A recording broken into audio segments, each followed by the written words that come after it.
or die.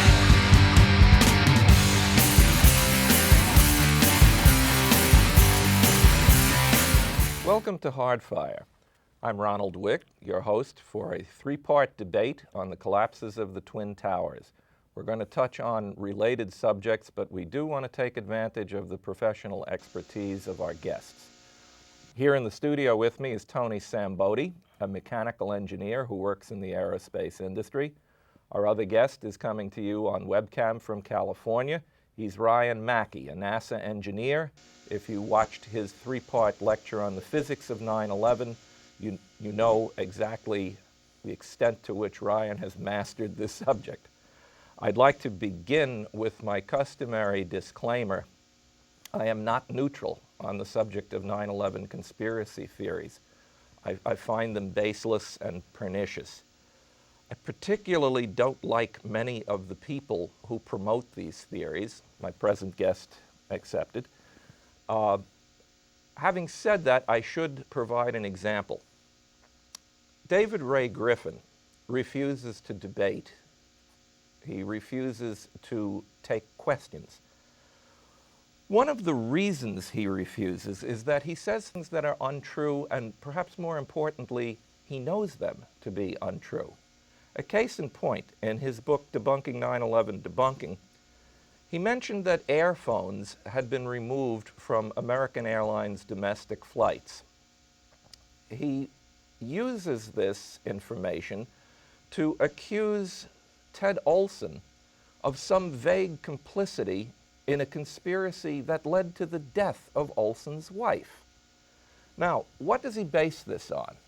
Well, he invites us to investigate, and we will find out that there were no airphones on American Airlines domestic flights in 2004. But what, you might ask, about 2001? Well, it turns out that the airphones were removed in 2002. Now, I found this out by making a few phone calls. Eventually, I reached John Hotard, a communications director for American Airlines, who pointed out that the decision was made to take out the airphones sometime in 2001, but the work orders never went out until 2002. There was certainly no work order issued to remove phones from Flight 77. Again, Griffin knows this. He is promoting a theory that's based on a lie. Why would you want to follow the advice of a man who traffics in dishonesty? Why would you accept him as the leader of a movement? That brings us to our guest, Tony SZAMBOTI. Tony has been extremely cooperative with us in arranging these shows.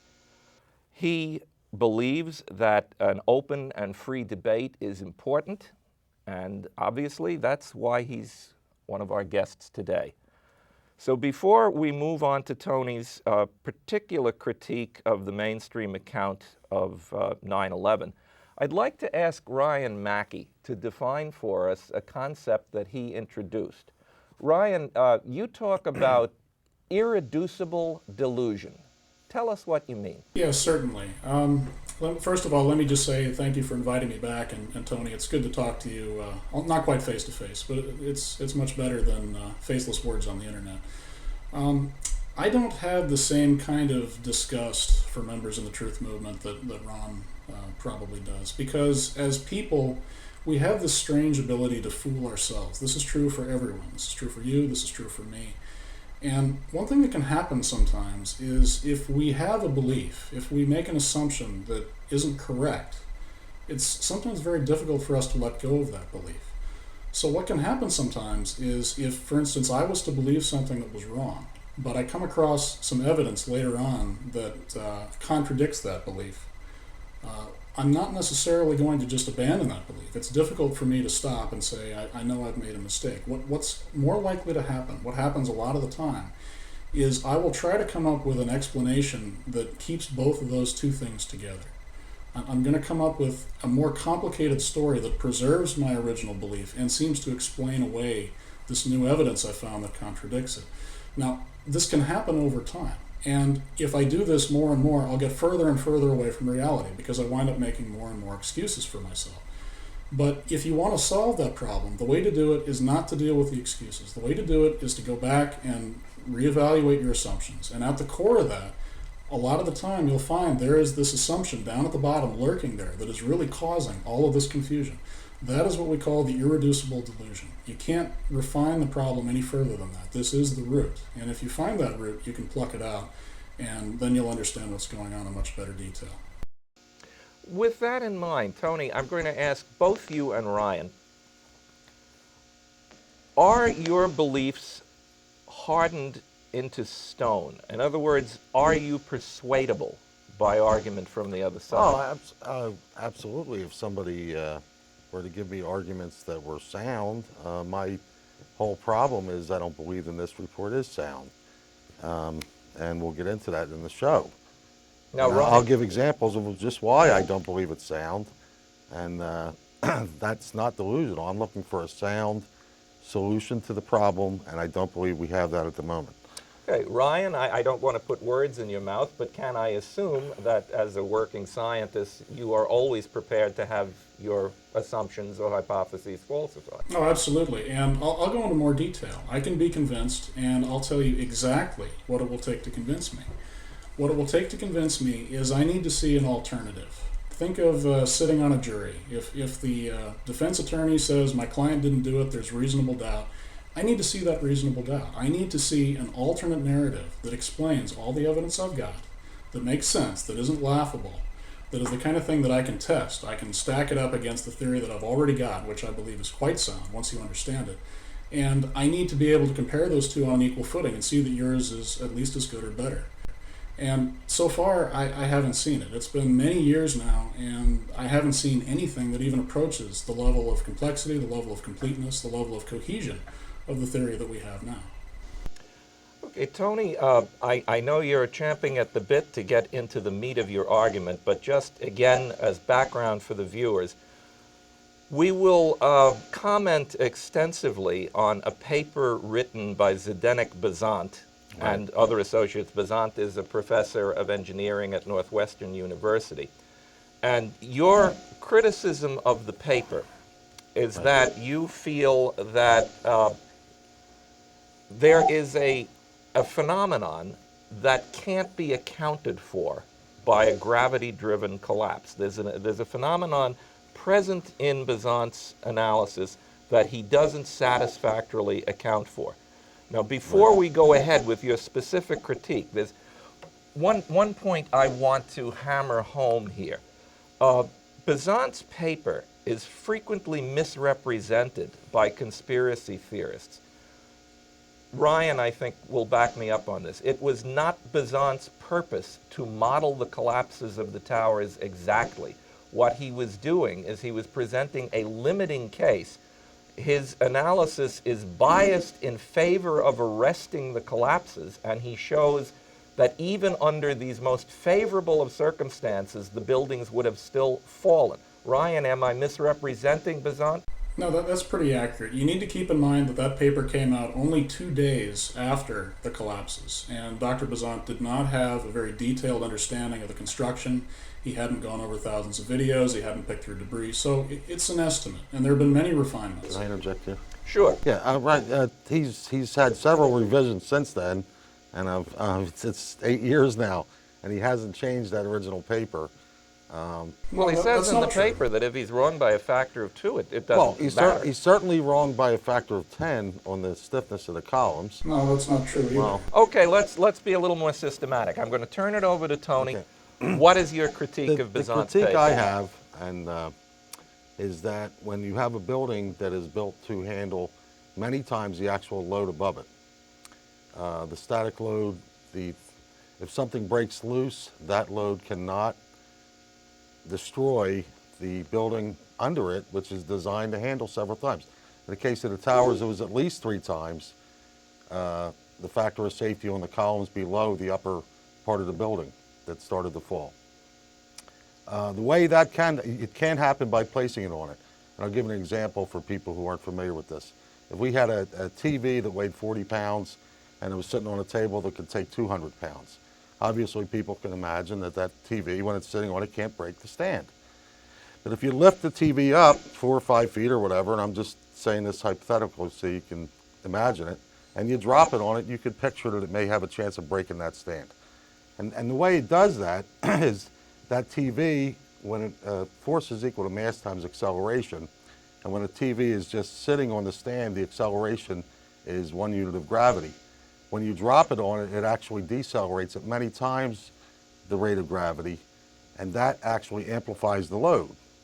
So if the TV fell, the one rate of gravity is 32.2 feet per second, and if it fell and decelerated at 10 times that, or 322 feet per second, its weight would actually then be 10 times greater. The force it applies to the table would be 10 times greater than its static weight, and it could break through the table. Now, can I interrupt just for a moment? I have to just Go make ahead, one more quick point. Yeah. In doing so, the TV, in that case, would have to decelerate and lose velocity as it imparts the kinetic energy. In the case of the towers, the upper block, there is no deceleration. It simply continues to accelerate. And I have some slides showing demolitions without explosives where they remove a couple stories. And you will see in the velocity graph of the roof that there is a definite deceleration after it falls through the stories that are removed, where it just more or less almost free falls. So that's the gist of my critique. If I can respond to that. Yeah, Ryan, do you have some thoughts? The first point is that we've all read Tony's papers. He has one that's on the Journal of 9/11 Studies called The Missing Jolt, and it's been revised, I think, 6 times since its original release. 3 times, Ryan. Well, I've got version 7 on my computer, so I'm not sure what the revision history is. I'll let you sort that out. Well, 7 weren't published. One of the problems, the first one that's easy to pick out is this estimate that there was 3 times the strength required to hold up the structure. It is simply wrong. You can go to the NIST report. They do a much more detailed simulation of the structure, and they don't compute it in terms of safety factor. They compute what's called a demand to capacity ratio. Right. And a 3 times factor safety would work out to a demand to capacity ratio of about 0.33. And it's not there. Before impact, it's about 0.6 actually.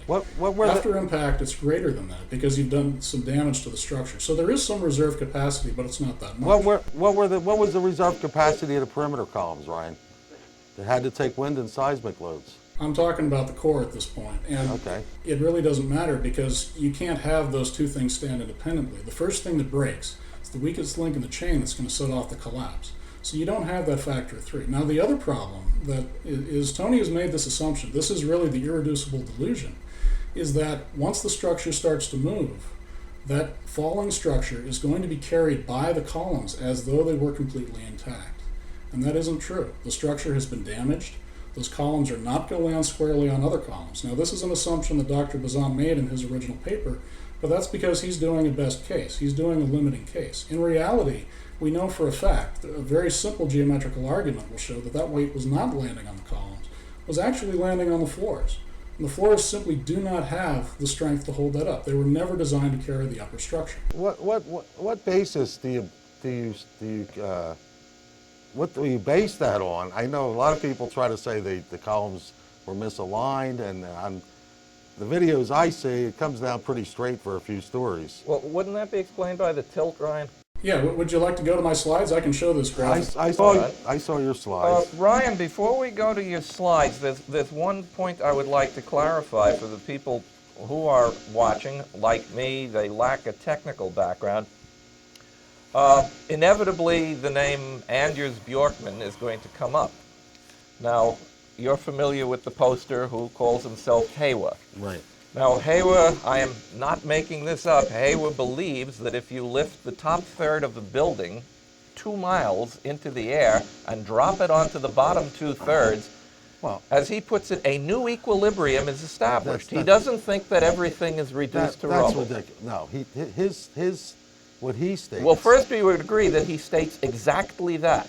We can show you quotes where he agrees. There's going to be an impact, and if it drops him 2 miles, it's going to destroy the building. But he doesn't acknowledge that. But that's not the point that he's really trying to make, is he says, if you had 1/10 of a structure at the top, and it cannot destroy the lower 9/10, because it, in and of itself, as it's destroying the lower section and breaking it up, it is going to be broken up itself.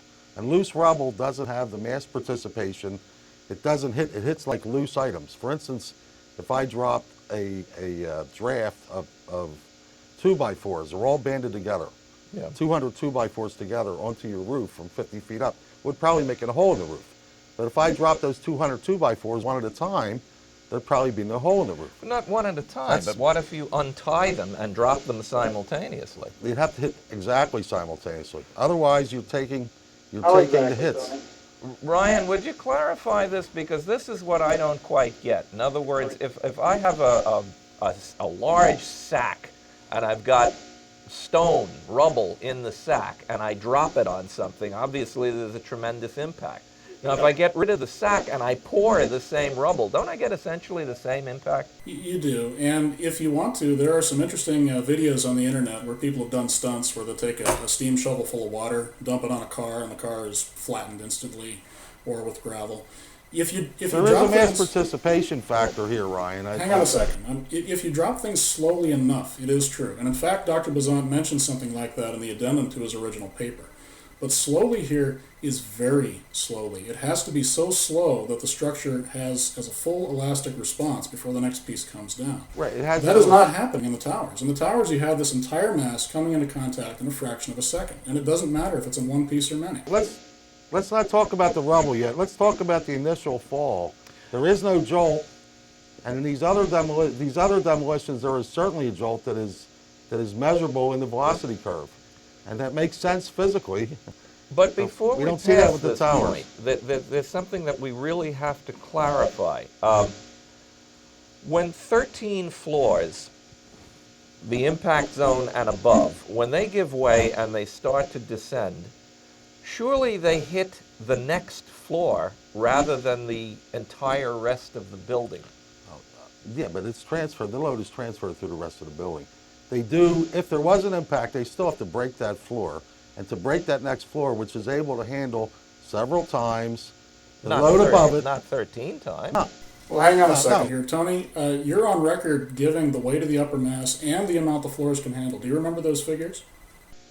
The mass of the upper block in North Tower, I took from Gregory Orch's mass analysis, Right. which you condone, I believe. Yes, I do. Okay, and it's 69 million pounds for the 12 floors above the collapse initiation floor, which is the 98th floor. Right. Now, you also computed how much a single floor can withstand. Do you remember that? No, you're talking about the floor itself, not just the columns. That's correct. You just admitted that the upper block was not going to land squarely on the No, column. I did So not it's admit that. You're putting my words in my mouth there if you're saying You- that. Wait a minute. You're claiming that after this thing breaks, it tilts, you've got twisted bits of columns, they're going to land and connect squarely? Are I'm you saying serious? it didn't tilt right away. It came down for a few stories straight, and then it tilted. But don't we observe the tilt in the Oh, video? no, I don't. And NIST has not done a very good analysis on that. They show one picture and they make an assertion that it tilts first and then come out. I don't see that in the videos, and I'll show you his videos and you can judge for yourself. Ron, if you'd like, I can show you some graphical representations of this. All right. I mean, We can clear this this up. is obviously a key point. This is the point that we can't pass by. Obviously, you two gentlemen are conducting this discussion on a high level. Well, for comic relief, we can look at some of the posters on the James Randi Forum. Now, there's a fellow who, or fellows who post under the handle Bill Smith. Now, he provides a lot of laughs. He ricochets off the walls, embracing every wacko theory he can, and he's unconcerned if they're self-contradictory.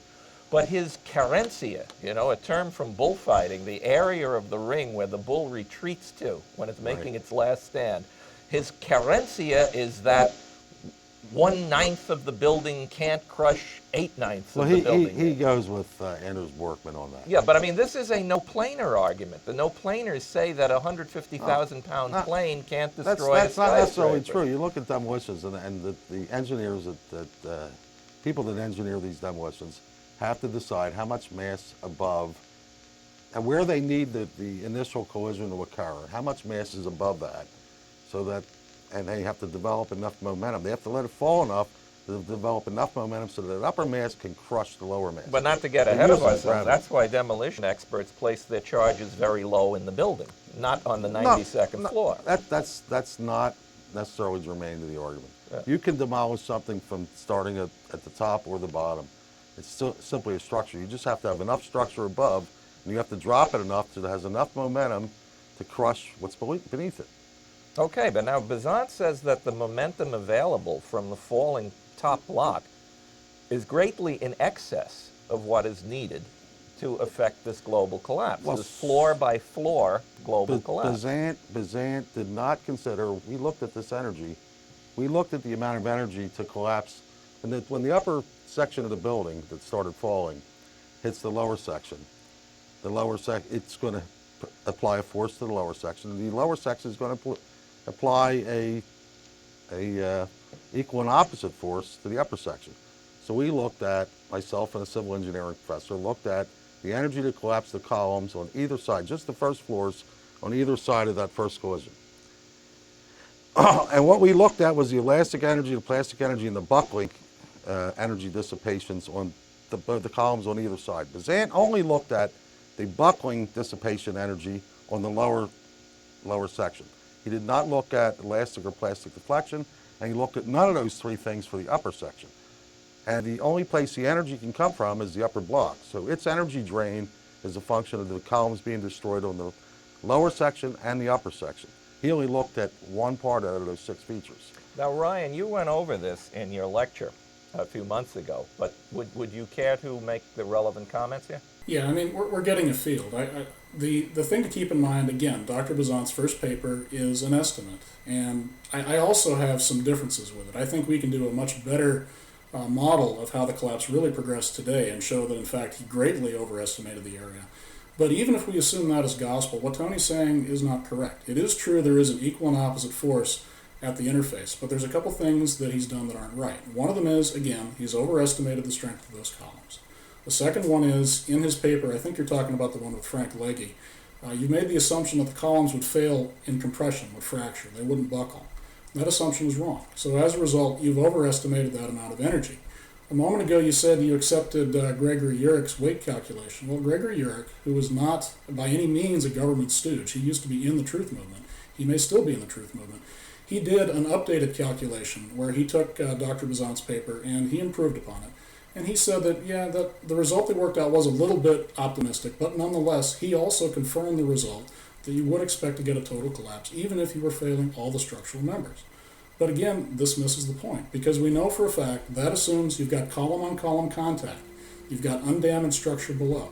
Neither of those assumptions is correct. We see, Ryan, well, first of all, in the Missing Jolt paper, we look at buckling, bifurcated, scissor-type buckling. We're not talking in the Frank Legge paper, that he assumed that it was compression only. Right, you're talking about a different paper, I understand. And understood, people need to understand that the length of those columns was stubby enough, it's right in a gray area where they may almost be in where there wouldn't be buckling that easy. Well, we looked at it, I believe they would buckle, Ryan, I'm not arguing that. Okay, we looked at the buckling, energy dissipation, and the Missing Jolt. And we say that 76% of the velocity should have been drained from the upper block in just the collision between the first 2 stories. Well, wait a minute. If you're only draining 76%, not 100%, then your paper predicts there would have been a collapse. Slow down a second. We don't look at every energy sink. We don't look at the vibration of the building. We don't look at heat. We don't look at sound. Which is what? I don't know. We did what we did just to the paper. Those aren't, Tony, those aren't additional energy sinks. Of course they are. If you That vibrate the is- building, where did the energy come from? I'll tell you where it comes from. It comes because of an inelastic collision. When you have the inelastic collision, you're matching momentum. That's where that energy, if you account for that energy, some of it is going into destruction, some into vibration, some into sound, but you can't tack it on as an additional energy sink. You've already accounted for that energy by making the inelastic assumption. Oh. So you think the energy just that destroys the columns also accounts for the vibration of the building to the rest of the structure? No, I'm saying the energy lost due to momentum transfer goes into that, and it's not a separate energy sink. No, I didn't say that. I said we only accounted for part of the momentum transfer by looking at the amount of energy dissipation on just the columns on the first stories on either side of the collapse. We didn't look at the vibration of the rest of the building or the upper block or any heat generated. or any sound generated. And those other energy sinks, I have to say, I can only say they're going to be something. I don't know what they're not easy to quantify. So you don't know that there is in fact an energy deficit. You haven't made that calculation yet.